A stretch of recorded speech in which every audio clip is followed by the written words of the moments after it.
Hello. Good evening. Welcome. Uh this is excuse me, off the rails. I am Woo J Train, aka Jason. And drafting season is heating up, and it makes me very happy. There are less than 60 days till opening day, which is mind-blowing. Um and I'm sure these contests are gonna really start to take off after the Super Bowl on Sunday. So I'm looking forward to that. Things are filling pretty quickly. Nothing too terrible unless you're like first one in a lobby, but not bad. Um, one new little thing we've got, courtesy of our guy Baseball B3ISBLL on X. He has a spreadsheet now with the Bat X and ATC projections. So I'm gonna share that real quick. Sorry, give me just a second. Oh my god, shut up. And here it is. So we have a guide now with two other projection systems. I've been using Steamer for the most part for my early drafts. Not like don't have it up all the time, but kind of knew where the value guys were.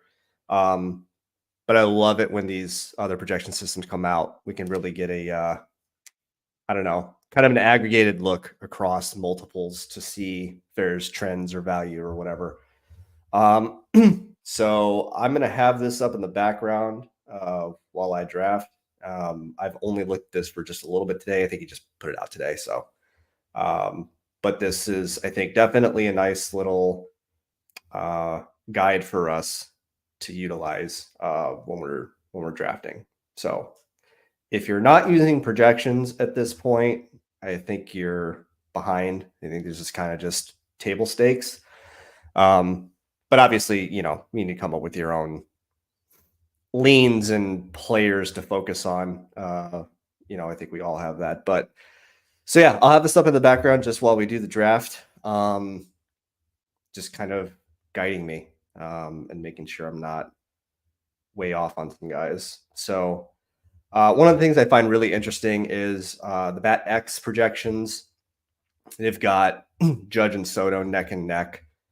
And that doesn't surprise me. I've been going with Judge over Soto almost exclusively all drafting season. Their ADPs flipped once Soto went to New York. I'm hearing kind of a lot of sharp people saying that they're also going Judge over Soto. So it wouldn't surprise me to see. I don't know if they'll flip again, but it wouldn't surprise me to see their ADPs get even closer together.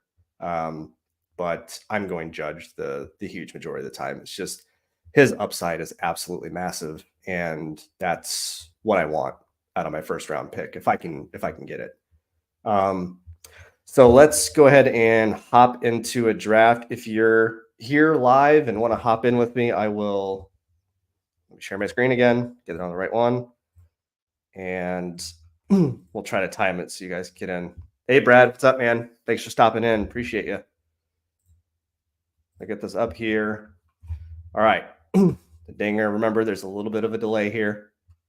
So I'm going to go ahead and enter now. Oh, sweet. We need 9 more people. So if you want to draft along and you haven't jumped in yet, go ahead and do so. And, if you have a bat signal you can set out on X to get other people to come in, go ahead.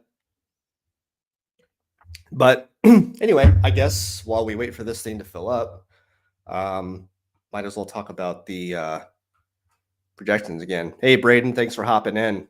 Appreciate you stopping by, getting this draft done. Hopefully this thing will fill up quickly, but let's take a look at the projection spreadsheet. Just a few things that caught my eye right off the bat. I won't be able to see. Will I be able to see? Hold on a second. I'm still getting used to this interface. Okay. Yeah, I can see it up there. Cool. So, one of the things that really stands out to me is the infield 1. According to The bat is Bobby Witt. And I think that that's probably pretty accurate. He feels very, very safe. Um, I don't know that I have much of him though. So I'll probably try to get him a little bit more. Um, Obviously, I think these first 10 picks are going to pretty much stay in this line. I have been leaning Tatis. So if I get any pick that is beyond 4, so, 5 through 9, I'm taking Tatis the huge majority of the time there. And just kind of thinking about like the skill set of a player that could go completely nuke like Ronald Acuna did last year, right?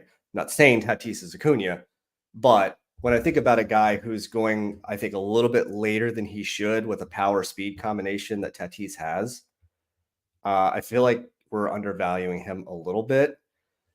Caveat is, of course, is his shoulder okay? He had most of a full season last year and just kind of wasn't that dude. I don't I don't really want to believe that he's not that guy. So I think I'm probably just going to keep clicking his name this year, and then I think we'll see if he's different than he was a couple years ago. Another guy that I've been focusing on with these later picks in the first round, if he's still there, I'm prioritizing getting Jordan Alvarez in there. Obviously, injury concern is a big thing there, but the points this dude puts up per plate appearance is pretty incredible.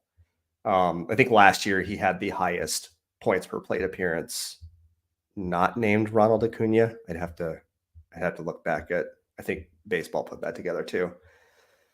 But he's got absolutely massive, massive upside. I don't have much Kyle Tucker, and that's because I'm prioritizing Jordan and Tatis. That does not feel good.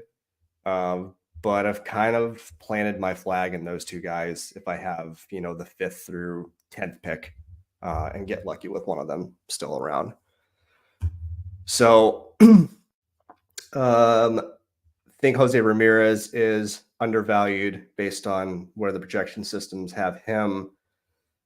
A guy that I was off of in the bullpen was Randy Arozarena, but he looks appropriately priced, and he just feels like a nice floor guy. I don't think his ceiling is massive, but his floor is there.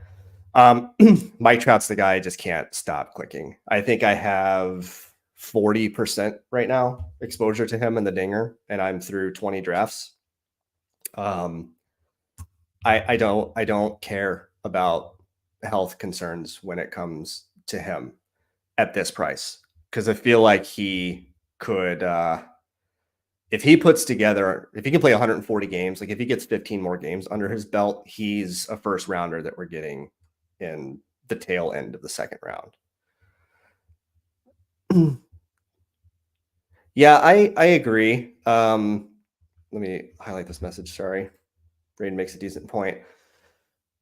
The thing about Dusty Baker is, for some reason, it seemed like he hated batting Kyle Tucker higher in the order and would like prefer to have him 6th or 7th, which is like insane to me. So I think that not having him there will help Kyle Tucker. Jordan's always going to be their 3 or 4 hitter, right? So it's just for Jordan, the only question mark is, can he stay on the field? Can he avoid an IL stint? So if he can do that, then he's kind of a smash, I think. I'm really leaning into these guys, and it's terrifying. It truly is terrifying, but I am really leaning into these guys who have had either past injury history or current injury history. And I'm just hoping that stuff doesn't rear its head again. Like if I get Mike Trout right this year, my advance rate is going to be crazy. If I get him wrong, it's probably going to hurt pretty bad. I don't think he's at a price where he kills you if he plays, only 100 games or something. I don't think you're dead. It really depends.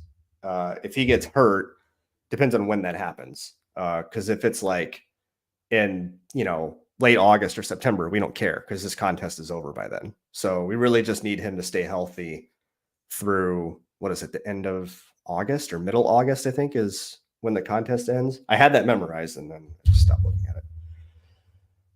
Another guy, and I kind of like joked about this in the initial tweet that I sent out. I am not clicking on Blue Jays players like at all. I know that the Bat X loves Vladimir Guerrero. ATC really likes him too. He looks like a value according to the projections, but I'm just not. I'm just not clicking his name. I don't know why.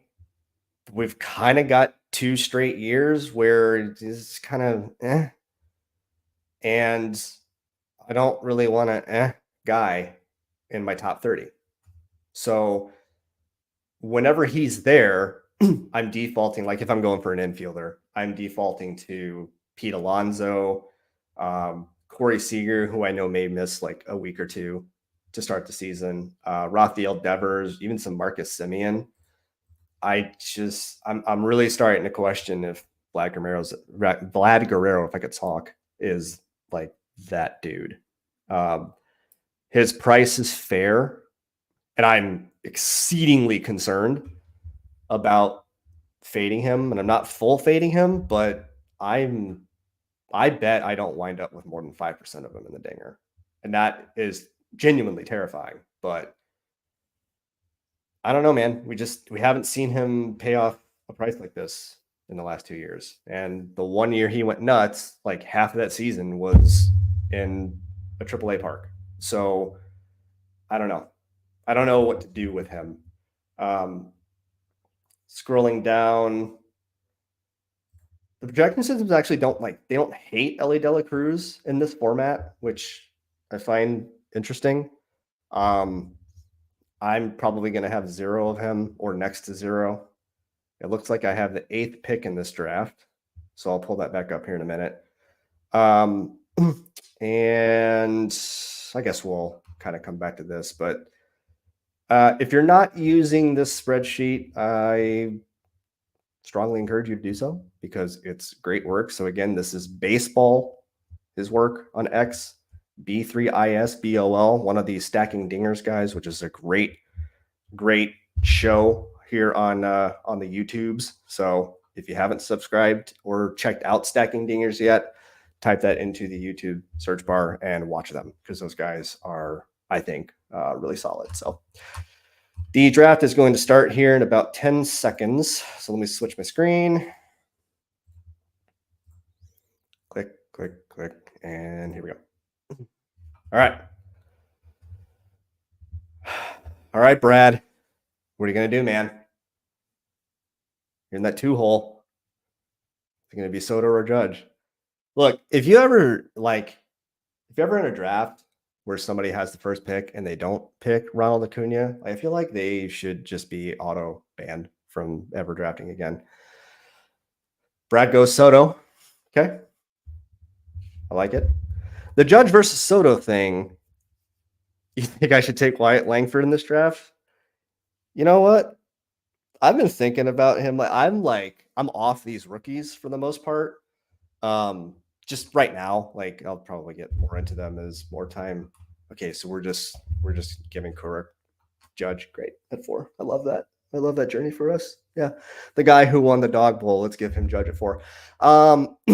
So Langford could potentially be the Corbin Carroll of this draft.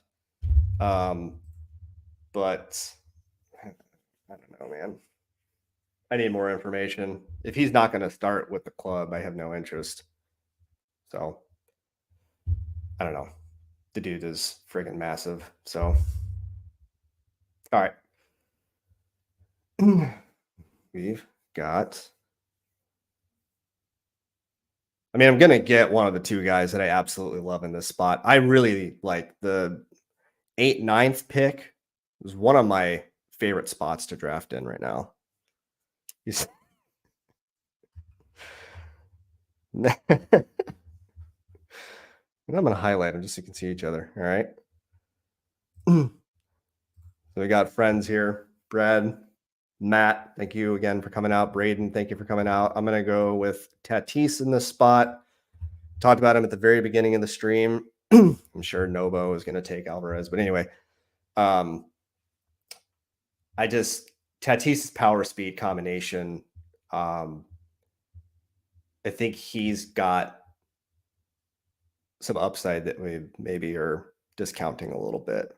Like we could get to the end of the season and Tatis could be pushing, 1,700 points in this format. That wouldn't even surprise me. So that's a tough call though. With 8, take either Tatis or Jordan. I probably will wind up doing a half and half thing in that spot. Dr. Juice pushing up Schwarber. Schwarber's climbed quite a bit since this contest opened because outfield it's so hard to get outfielders with that 11th and 12th pick. Like even when you come back around to your 3rd and 4th round picks, it's difficult. Okay, so we got Tatis to start. I think I have a Tatis Riley team.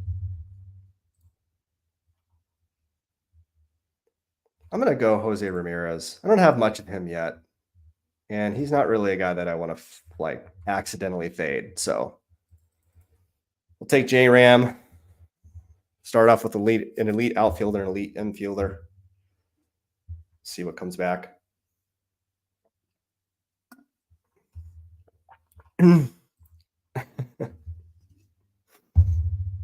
Mark wants the Mendoza line average, but yet still 1,600 points because all he does is hit bombs and walks and scores a ton of runs. I did from the 12 hole recently. I did a Schwarber Trout team just because the 12 hole is just so brutal. You either are always chasing outfield or, that's at least that's what feels like to me. Or you push some guys up. I was like, how many Schwarber Trout teams are there going to be? Probably not that many. So it was just one of those, if you're drafting a large portfolio, like if you're doing 100 plus drafts, who cares? Matt here with a great question. Would you prioritize Quan as a stack piece since you have J-Ram? I know some people don't exactly love him at costs. I am one of those people. I am not a Steven Kwan guy. I've drafted him maybe once or twice. Funny enough, the last stream I did, Billy Jones was on, and we had a team where it actually really made sense to draft Steven Kwan on that particular team. But just when I think about how this game works, and it's a season-long thing, we've got weekly scoring, right? So in my head, I'm thinking, who are the guys that can give me mega scores every week? Early on, especially. And Steven Kwan will always be at least your outfield 3 or outfield 4, maybe your flex. Every week, he's going to get you some points. But he's never going to be your outfield 1 or outfield 2.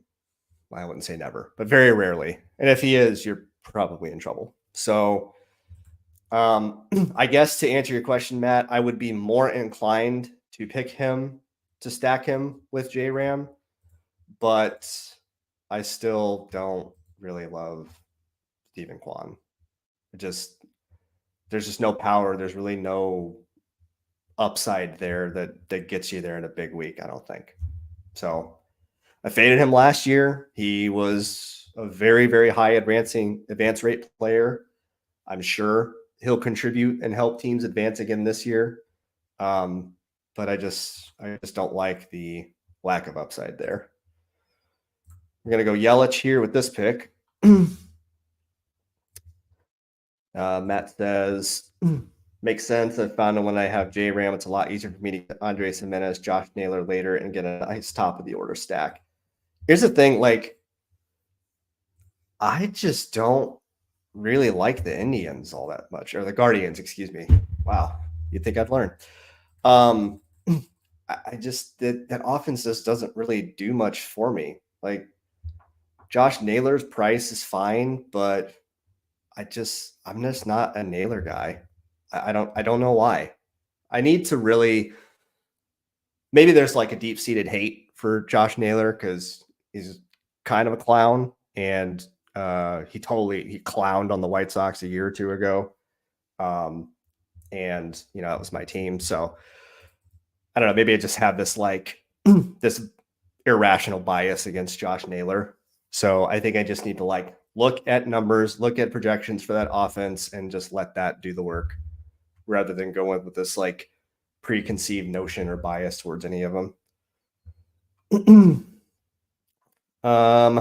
We got a pick coming up here. So far, we've got Tatis, Yelich, and Ramirez.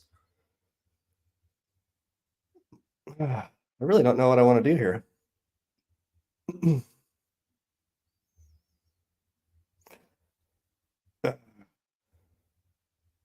Not taking Elway. I definitely am not doing that.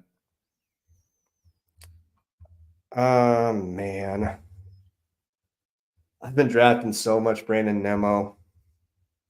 I think I'm just gonna go ahead and go with an ace in the spot and just go with Zach Wheeler.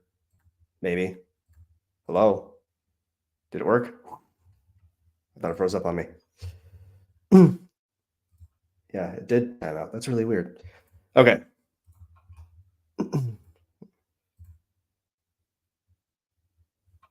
I still here? Is anything working?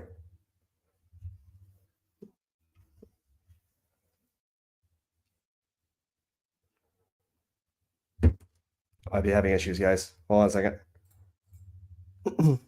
Can't show chat. Can't star anything. All right. Good Lord. I don't know what just happened. My computer just freaked out. Okay. Chat's working now. Star's working now. I think that was on my end. Sorry, guys. Talk about picks 40 to 60. Seems like a dead spot. We're forced into drafting pitchers. Should we be jumping down and getting hitters and jumping ADP? That's that's a great question. Okay. And my take on it is if you lean really hard into what happened last year, where basically pitchers in the first 5 rounds just like didn't really get there advance rate wise. If you're really, really leaning into that and think that that's the norm, then you probably are going to want to push up some of these hitters. I think that last year is a little bit of an anomaly where a lot of these top pitchers we were drafting last year just really failed for whatever reason, whether they were just bad or they got hurt or whatever. Names that come to mind: Sandy Alcantara, Aaron Nola, Corbin Burns for a while wasn't really getting us there. Carlos Rodon, Jacob DeGrom. A lot of these guys just didn't get there last year. And I'd like to think that maybe the pitch clock had something to do with that, but I'm not ignoring this tier of pitching between 40 and 60. I think that's a big mistake because I think that there's some really, really solid arms. We're on the clock, and I'm going to go with Machado to stack with Tatis. Machado had a very, very down year last year. I think I saw something on the on X about him like just being healthy, being ready to go for the beginning of the season. If he bounces back and is Manny Machado again, this ADP of 60 is too cheap for him. So in this spot, just a stacking partner with Tatis, I like that there. What do we think about this Snell thing? Because he just keeps falling and falling and falling. And I think he's at a spot now where it's really, really hard to not click his name. Like he was nuts last year. And he's always been nuts whenever he's pitching. It's just like health is a concern. So I feel like this Snell drop is kind of interesting, and it's really been difficult for me to avoid so far this year. See what Nobo Stocks here does. Take Snell. Okay. Okay. All right. Just kick me in the face. Why don't you? Appreciate that. I'm not taking Evan Carter this high. I don't know if he can hit lefties. So let's just load up the infield. I love Christian Walker in this spot. He feels too cheap for his potential. And that Arizona offense, I think, is going to be really nasty this year with adding Eugenio Suarez. They've got Gurriel back. Corbin's a year older. Gabriel Moreno is a solid hitting catcher. Mark saying, I loved Snell, carried me down the stretch last season. Don't have a lot of Nola, but figure 10 spots past ADP, a good choice. Yeah, I mean, I'm pretty much off Nola for the most part, but I have taken him in that exact scenario, Mark, where he drops like 10, 12, 14 spots past ADP. Like I'll click his name maybe if that happens. But I just don't know that Nola's like that guy anymore. I don't know. I don't know what to make of him. There's stuff floating around last year about him being one of the guys that the pitch clock really affected, and that for sure is a thing. I do think that the pitch clock really messed up some of these guys, but I don't like how do you quantify that? It just you kind of go by like, oh, Aaron Nola wasn't that great. Must have been the pitch clock. I don't know how you prove that, but I do think that was probably a part of it for him.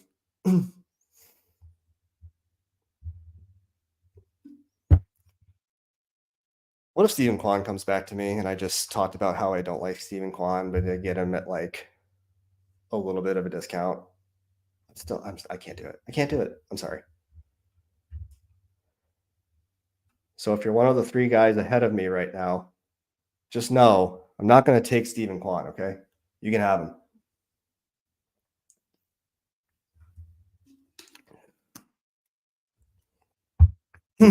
This would be a snap pick for me. I know exactly where I'm going with this one.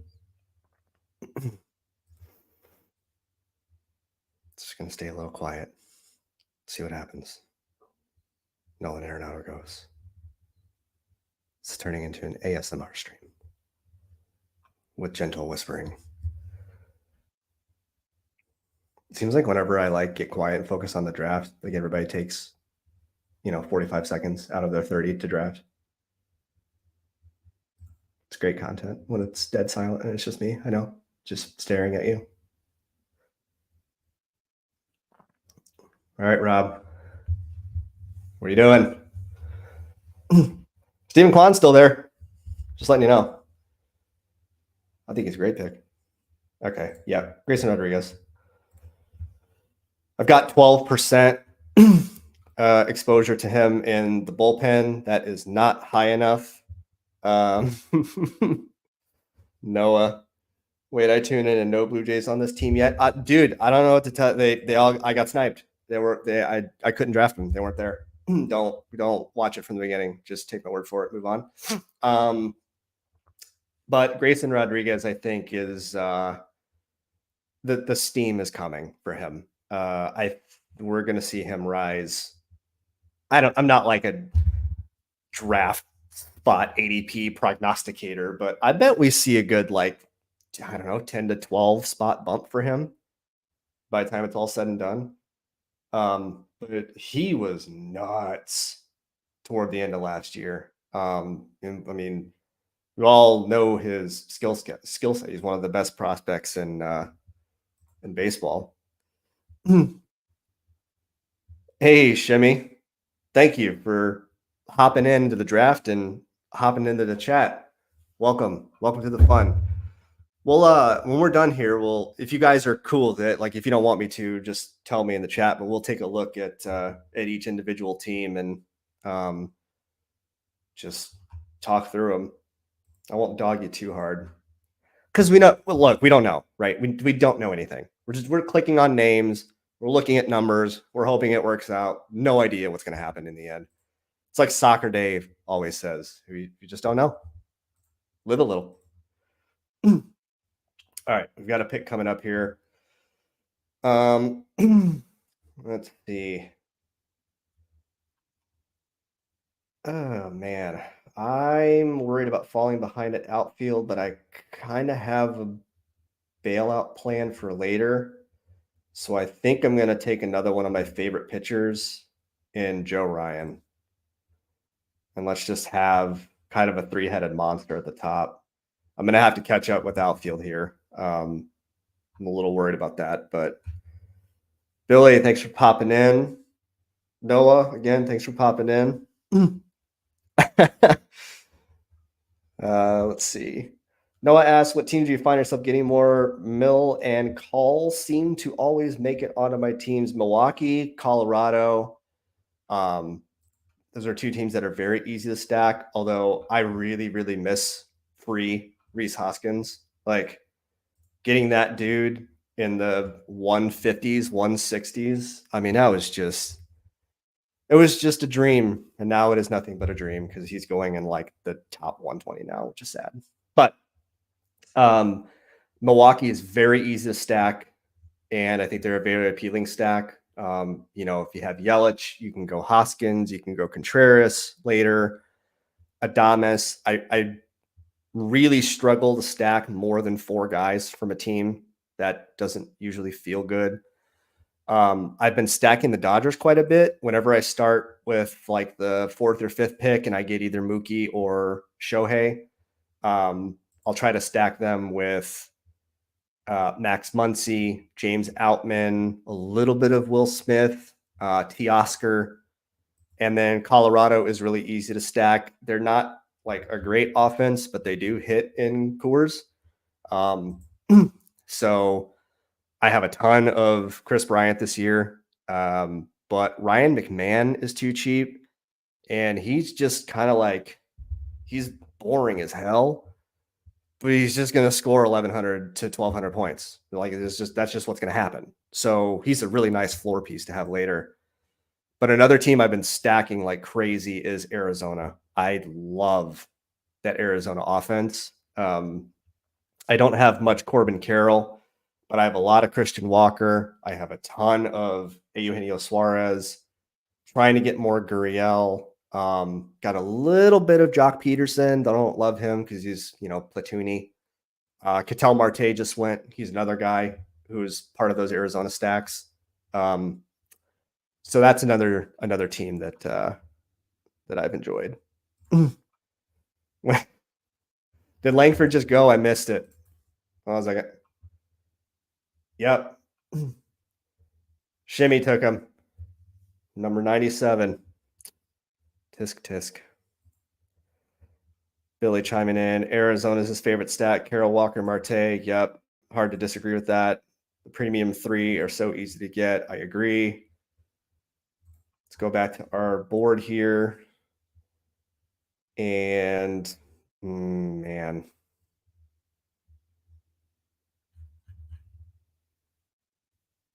All right. I think I know what I'm going to do here. Okay. Rodon just went, so that makes my life easy. I'm going to go with James Outman. I don't know what the Dodgers are going to do. I assume he's not going to like be in a platoon or something, but he had an amazing rookie season. And that was even with like, I think it was the Badge Bros were talking about him yesterday, I want to say. But he had just a nuts rookie season. And then like, even with kind of having a dip where he just was not good, he still scored 1,200 points in a rookie season. So he's in an elite offense. I suspect he's going to be in the offense every day. So it just, and I can't get too far behind on outfield. I feel like if you don't have 3 outfielders by like the 10th round, you're in trouble. Dr. Juice will probably find a way to make it work though. And then yeah, Shimmy, you really You really ruined Brad's evening. Okay. So that's on you, buddy. But Shimmy is all over the Yankees. Rizzo, Stanton, Volpe late should benefit from Judge Soto. I agree. I may regret this. I'm gonna end up on freezing cold takes, but I think Stanton's washed. I don't know if dude can stay on the field, and when he is on, like, is he still that guy? I'm very worried that he is because I have none, and I'm basically going to continue to have none of him. But yeah, I'm completely off of Stanton. And Volpe's kind of in this range where there's other stuff I like more there. But I do really like Rizzo as a late value piece. We got a pick coming up. I could. You know what? F it. I'm picking Rhys Hoskins. You're not going to stop me. All right. I don't care. I don't care. I'm doing it. Makes sense. I'm stacking him with Yelich. Shut up. I don't want to hear it. Billy asked if I've done any 8 or 9 pitcher builds. Brad chimes in, says he has. I think I've got a couple 8 pitcher builds, but not many. It's 6s and 7s for me for the most part. I've got a couple of 5 pitcher builds too. Those teams are pretty fun to build, the 5 pitcher ones. I feel like if you're going to do a 5 pitcher build, it has to be 5 guys with mega upside. So like Strider with like Luis Castillo and Carlos Rodon and Hunter Green, like these guys who are super, super volatile. But Billy's got some data that'll blow our minds. I'm excited to see that. I'm worried. I'm worried what it's going to tell me. It might tell me I'm an idiot. Well, I might be an idiot anyway. But I'm excited to see what you've got, Billy. Stuff you've been coming out with is great. I mean, geez, between the stuff I see from you and baseball, like, I feel like we've got all the data we could need. If you can't make it work with the stuff you guys are putting out, I don't know what to tell you. Jimmy's going in with Jackson Holiday. Does he have? Okay, I'm sorry. This is a stupid question. I don't really pay that close attention to prospects. Like, I know these names. I know that Jackson Holiday is good. Does he have power? Like, does he have 30 home run upside, or is he like a 20 home run guy or a 15 home run guy? If you know, let me know. I mean, I can look at it myself later, but I just like I don't know. 11th round Jackson Holiday just doesn't feel great. Brad's convinced we'll be building 10 pitcher builds in no time. That would be interesting. A 10-5-5, like a hyper fragile offense. I mean, there's crazier things. I don't know if that's optimal, but I don't see why it couldn't work. All right. We're next. We are in desperate need of some outfield help. Let's go with Christopher Morel. I think the Cubs are going to find a way to get his bat into the lineup every single day. And if that's the case, the dude smashes the baseball.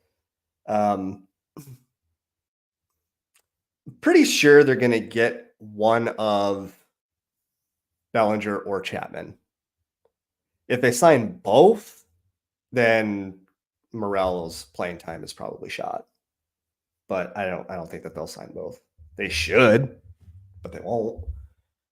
Out of the two, I definitely would rather see Matt Chapman, and that's just more for the sake of my bags, because I'm very in on Matt Chapman this year, and I don't want to see him go to like, some dumpster ass ballpark like San Francisco or Seattle. Like, I'm sure they're beautiful ballparks. I've been to San Francisco; it's gorgeous, but for offense, this is bad. Very bad. You know what we could do here? We could draft Blue Jay. I love the Blue Jays. I've been drafting a lot of them. Not at all. Yes, Noah chiming in here. What we've seen from last year's data would show that more than 7 pitchers, it was harder to advance last year. Um, we've got Holiday a chime in from Brad. From what I understand, Holiday one piece lacking his power. At least what he's read and heard. And that's what I thought too. He's a polished hitter, but I'm kind of there with you. Let's do. We've only got 3 pitchers. The bat really likes Christian Javier more than I thought it would this year. And Christian Javier is a guy that I had an absolute ton of last year, and he was ass. And I think it's that experience that caused me to just completely not draft him in the bullpen. But I don't know. I don't want to have been a year early on him. You know what I mean? Like, what if this year is the year that we thought he was going to have last year? Some of us thought he was going to have last year. I really wanted to take Nico Horner in that spot or Vinny P, but my infield is good. And I just think I needed a pitcher there. Let's see. Billy, thanks. I'll take a look at it. I won't disseminate it though, since you're going to be explaining it. So if you don't know, like Billy's got a thing he's working on, so I'm sure he'll give us more information about that. Varsho was there for you. No, was he? I don't remember. I don't remember seeing any yellow. Still, when it was my pick, I'm just gonna go ahead and ignore that. Billy did a TED talk this week in the Spike Week Discord. And Noah, I have been going Hunter Brown over Javier the entire draft season. So that I'm probably going to look back on what I just did and regret it, because like Hunter Brown's one of those guys who, like Grayson Rodriguez, I could really see having a really nice year this year. So yeah, that was difficult for me to do, but I'm trying to force more Javier into my lineups. John went with you, Darvish. I like that a lot. Jay Lawrence went with Taylor Ward. I like that a lot. I have a ton of Taylor Ward. And excuse me. Sorry, guys. I need to take a drink here. Yeah. Braden makes a good point here. His stuff just wasn't it last year. I don't know why. It looked like he kind of fixed it at the very, very end of last year. We're going to pick Lourdes Gurriel here real quick to stack with our Christian Walker and to fill out our outfield a little bit more. Got a 4-4-5 build. But I'm with you, Braden. If he fixed it, right, and this is the year he snaps, I don't want to miss it entirely. So, but you have 29% Hunter Brown and 17% Javier. I don't have that much Javier, but I think I'm at 34% or something, 30-ish in the bullpen on Hunter Brown. So I'm there with you. Dude's got some massive strikeout stuff. Okay, if you're not looking with your eyes and only listening with your ears, let's recap the team real fast. I've got a 4-4-5 build currently. The pitching staff is Zach Wheeler, Grayson Rodriguez, Joe Ryan, Christian Javier. The infield, Jose Ramirez, Manny Machado, Christian Walker, future MVP Rhys Hoskins, and the outfield is Tatis, Yelich, James Outman, Christopher Morel, and Lourdes Gurriel. I don't know what I'm going to do with this next pick. Oh, yeah, I do. I know what I'm doing. Never mind. I got it. Again, it makes sense. I see the merit in drafting Josh Naylor here, but I just am not a Josh Naylor guy. And I don't really like Cleveland's offense. So we're going to take William Contreras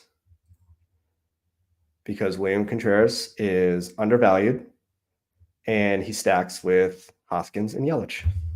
Yay, look at us.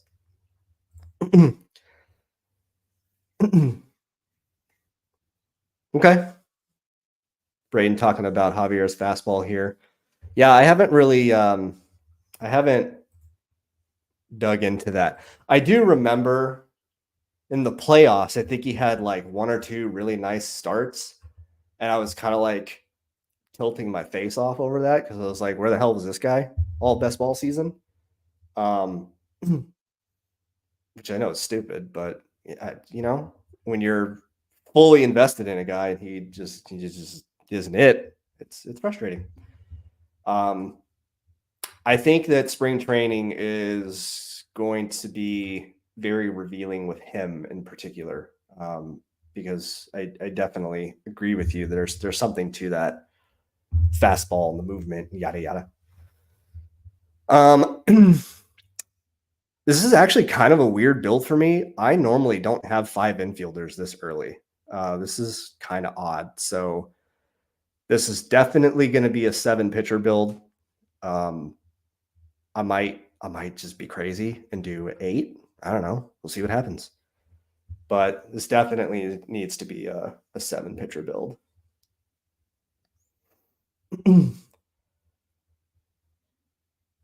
Brad took Suarez.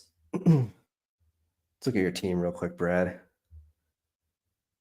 No, I flipped. Let's do the board. I need to do better at keeping the board up. I know other people at stream always have the board up, and I like that, and I don't do it myself. So my apologies. Hopefully you can see it okay. If you can't, can I zoom? Aha. Technology. All right. Hopefully that's better. Let's see. The Bailey Oberreis has been very interesting. The Chris Sale thing I find fascinating. So, if I'm remembering correctly, Chris Sale was going in like the 200s in the bullpen. And then he got traded to the Braves, and then suddenly everybody's like, oh, hey, he's on the Braves. He's good now. And he jumped up like 50 spots. I have some of him at the like really cheap price from the bullpen.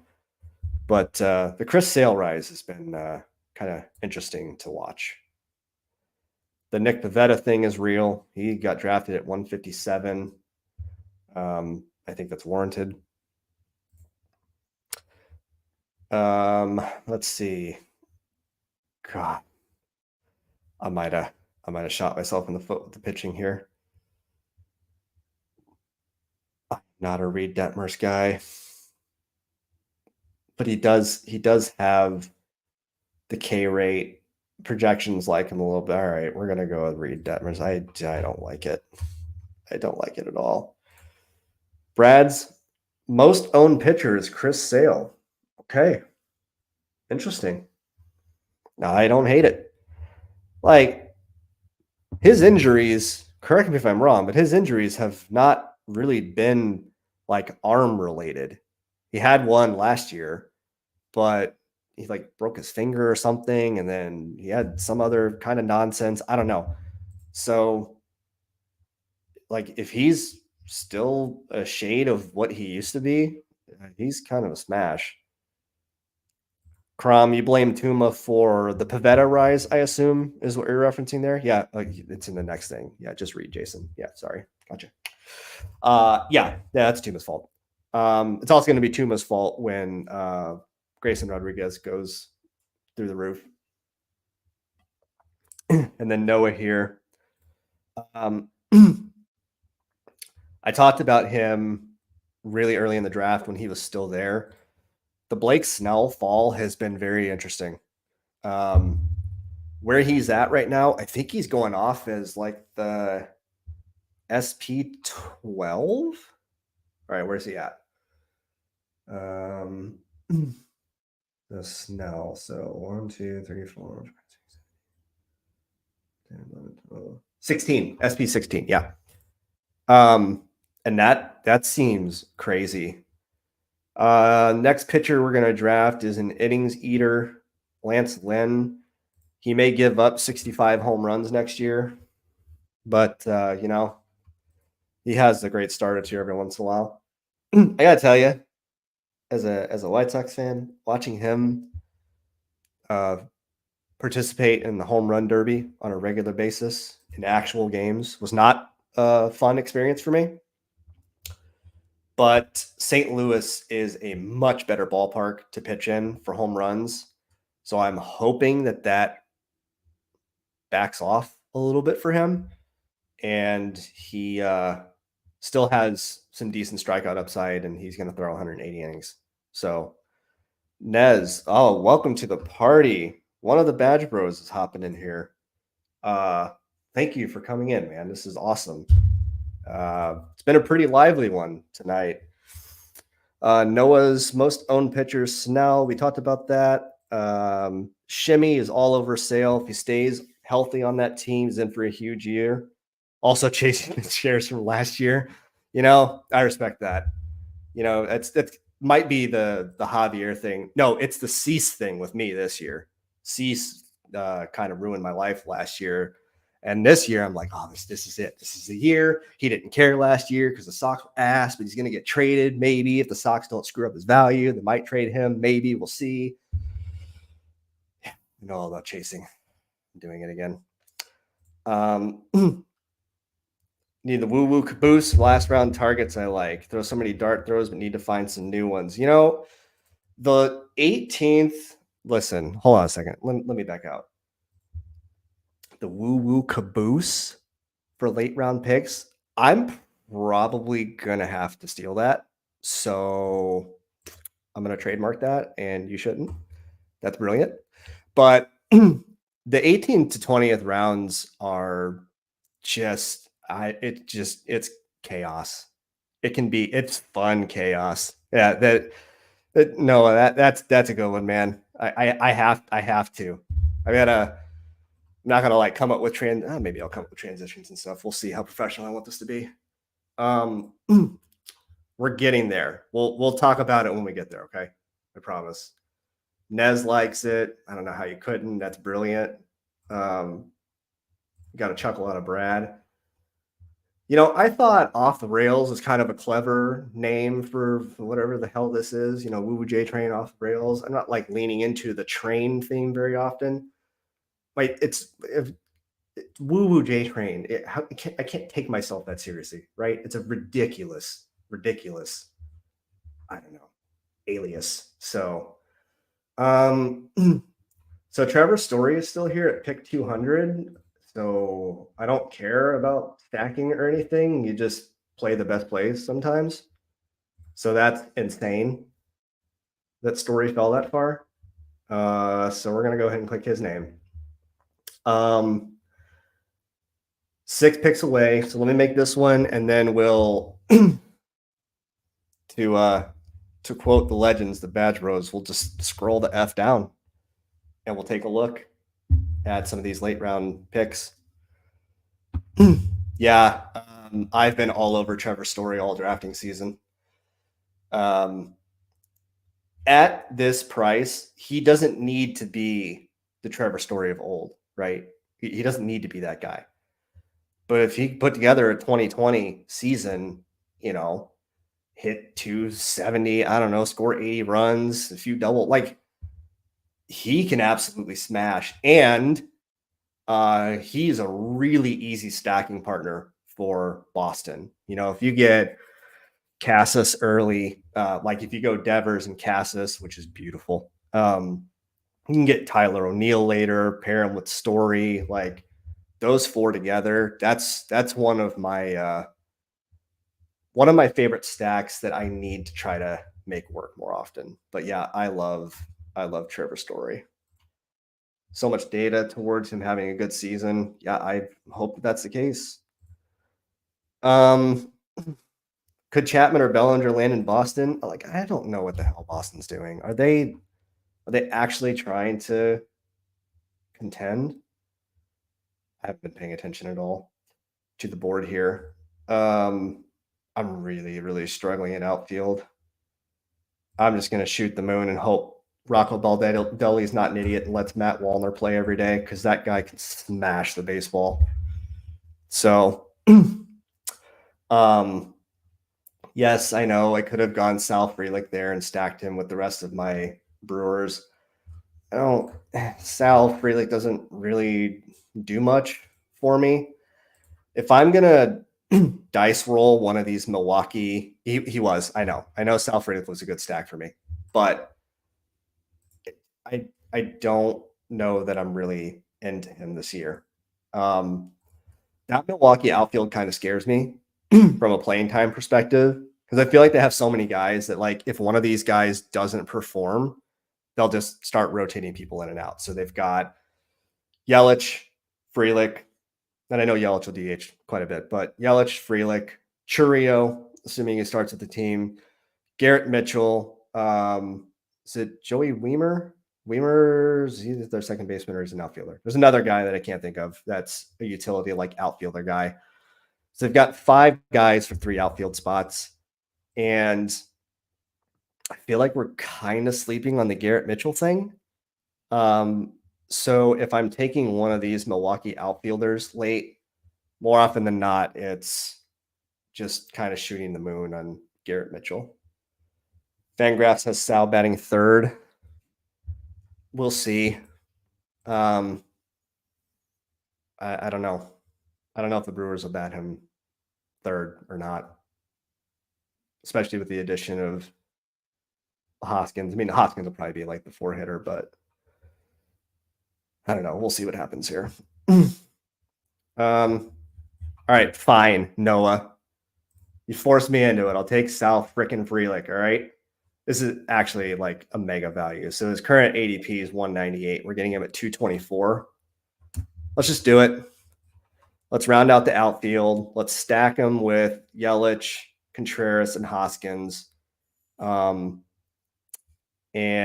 we're probably going to have to take... All right. I'm going to poll the audience. Is this pitching staff good enough to roll with 6, or do I need to shoot the moon on somebody and have a 7th? What do we think? It's Zach Wheeler, Grayson Rodriguez, Joe Ryan, Christian Javier, Reed Detmers, and Lance Lynn. Is that good enough to survive? Or do I need a 7th? Cutter Crawford's getting some love here from our guy Wu-Tang Killer Bees.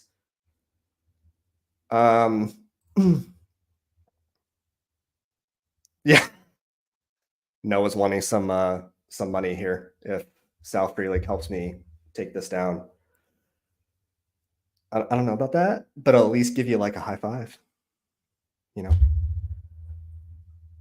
I think 6 is good too. I don't really love it. I actually don't know what to do here.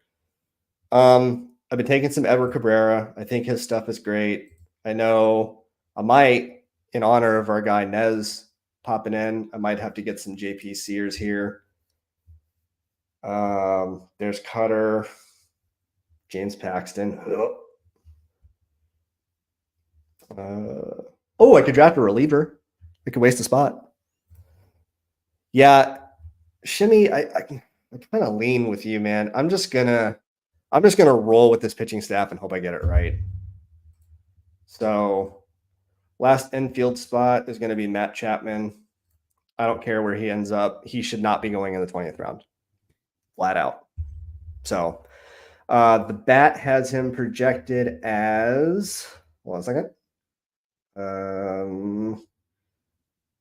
The 75th highest scoring player in Underdog. He's infield 45. And I'm getting him at what, infield like 80. So Matt Chapman is an absolute smash value right now. Another guy I love super, super late. And normally I do these builds where I'm filling in infield late. I love Tyro Estrada. If I'm stacking the Angels, Brandon Drury, you could do worse than him, I guess.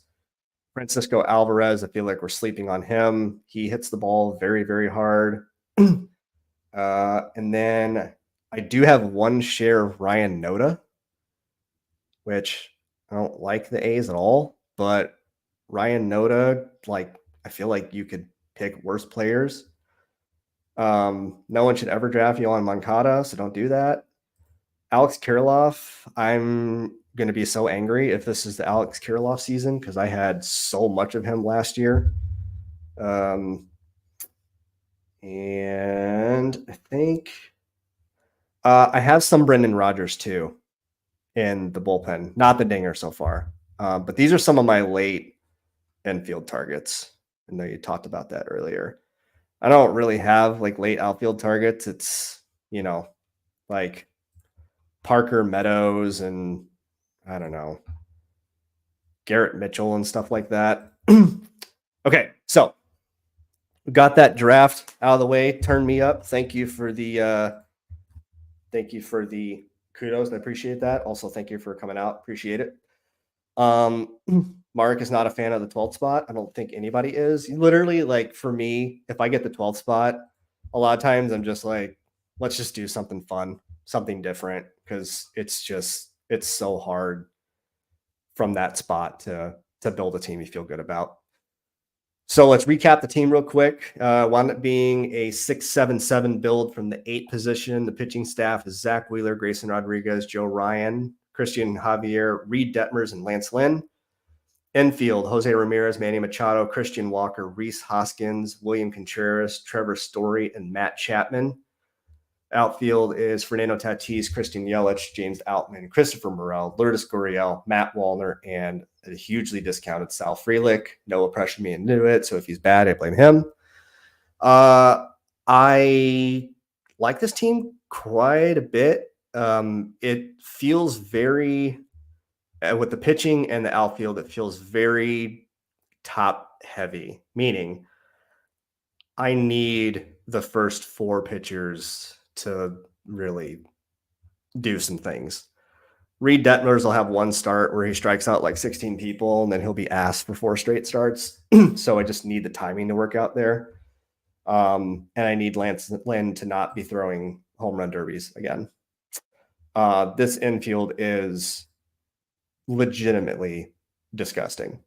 So I'm not worried about that. The outfield, I kind of had to catch up a little bit here. So I need Tatis to be that guy. I need Yelich's floor. But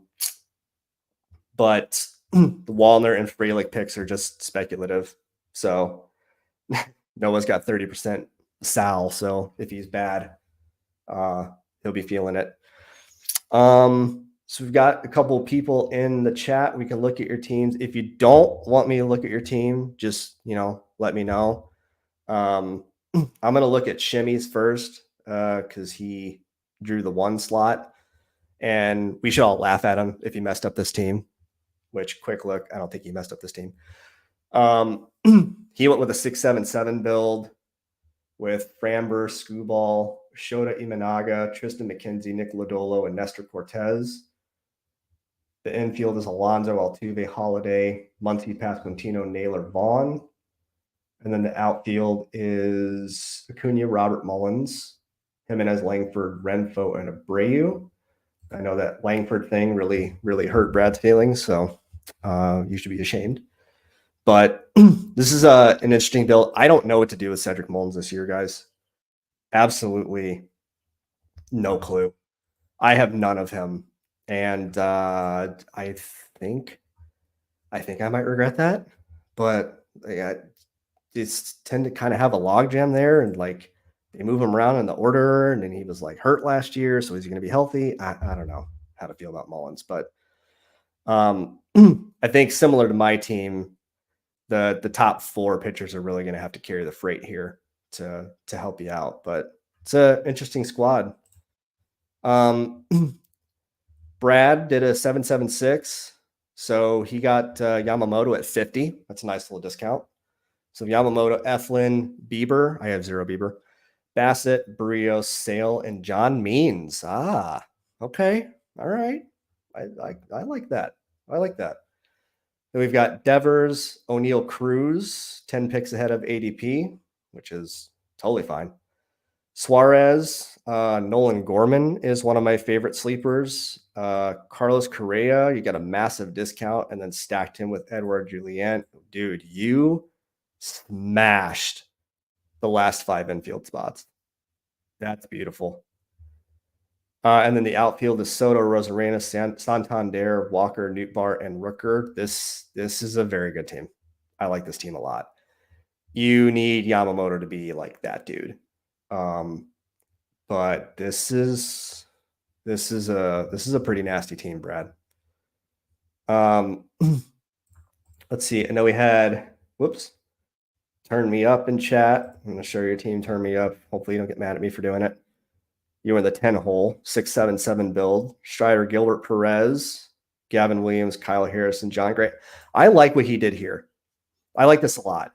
If you go with like a Strider or Cole super early on, get a couple of these 80 to 100 ADP pitchers and then fill in later. I like that strategy quite a bit. Yeah, Brad just took Yamamoto because of this discount, and I don't blame him. I mean, he rarely goes in that 50 mark. Infield, Bregman, Torkelson, Young, Adames, Kim, Arias, and Jeremy Pena. And I love Jeremy Pena this late. Feels like a really solid floor guy, which was clearly a stacking partner with Kyle Tucker. Then you got Brian Reynolds, George Springer. Boo. I don't know why I just booed George Springer. He's one of the guys that I'm just I don't know. I'm totally out on him. And let's see, Badge Bros were talking about him pretty favorably, which makes me question everything about my existence. But I'm out on George Springer. Chisholm, McCormick, Carpenter, Davis. This is a good team too. I like this team quite a bit. It's a fun build. I like these builds where you commit this initial draft capital to like Strider or Cole or something. And then just kind of fill in with, some guys later. That's a fun build. Braden, you had the 11 pick, rip. 767 build, Gosman, Keller, Verlander, Montgomery, Rodriguez, Braxton Garrett, and Seth Lugo. The infield, Freddie Freeman and Matt Olson. That's a nice common pairing at the end. I know in football, we talk a lot about like trying to get different at the end of drafts. Like the Amon-Ra St. Brown, CD Lamb pairing was super popular this year, which actually kind of wound up being the nuts. I don't really care about getting unique in the first and second round. Honestly, just pick the best damn players and then get weird later if you have to. That's where I'm at. Then Lindor, Will Smith, Mountcastle, and McNeil. Lane Thomas, I have 0 of him. Seiya Suzuki, I love. Stephen Kwan, yay for floor. Jackson Churio, Jung-Hoo Lee, Starling Marte, and Max Kepler. Like every team I've looked at is interesting in its own way. And that's, I think, one of the beautiful things about this silly little game we play is there's so many viable ways to build. Like as long as you're not doing like 12 pitchers or something stupid, there's just so many ways that you can build teams, and we just don't know. Diversify your builds, diversify your exposures, plant your flags on a couple of guys, hope you get it right, and win $100,000. That's kind of the game plan, right? I don't know if I missed anybody else in chat that like maybe wanted me to look at their team or whatever. But this team I drafted tonight, like I feel pretty good about it. This infield is basically like, it's just the my guys infield minus Ramirez and Machado. Not that I'm not on them. I just don't have much of them. But like these last 5, I mean, these are guys that I have a ton of and will continue to draft. I like the potential that this team has. we'll see what happens. Brad, don't draft Wyatt, win 100K. Simple game.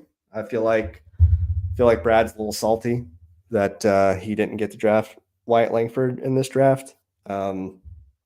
So can you imagine, like, Shimmy takes the whole thing down, this team with Wyatt Langford one spot ahead of Brad? Like, just the pain and suffering that Brad will feel. Amuses me a little bit in a weird way, like a Schadenfreude type thing. But we'll see what happens. I would die. I think you'd find a way to survive, Brad. You may not want to, but I think you'd find a way. Guys, this was a ton of fun. For real, this was a ton of fun. I appreciate everybody coming out, hopping in the draft, in the chat, making me draft Sal Frelick. This was a really, really good time. So, Brad and Freuda, I like that. Brad would be drunk sooner. Brad might be drunk now. I don't know.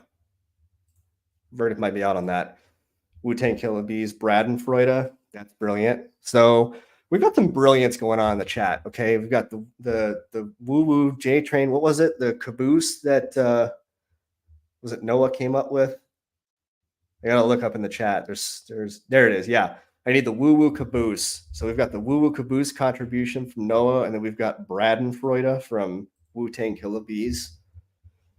You're a creative bunch. You're a creative bunch. Again, thank you so much for coming out. If you could, on your way out, drop a like. I would appreciate it. If you have any comments or whatever, I like any feedback I can get. I like collaborating with people. So, if you guys like do streams or want to do streams or whatever, like I'll have you on, and I don't care. Just like hanging out, talking baseball. It's the only reason I do this, for fun. So, and this was a ton of fun. So great stuff in the chat. Thank you, Wu-Tang. That was a fun draft. Braden, thank you again for coming out. All of you, I really, really appreciate it. Again, drop a like, hit the subscribe button if you haven't already. This week is kind of weird schedule-wise for me, but I'm going to try to do 2 or 3 streams next week if I can, and maybe one on the weekend as well as we get deeper into draft season. So I had a wonderful time. I hope you guys did too. Really appreciate you. My name is Jason, aka Woo Woo J Train. This is Off the Rails, and I think it was appropriately named for tonight. So we'll see you guys on the next one. Take care. Bye.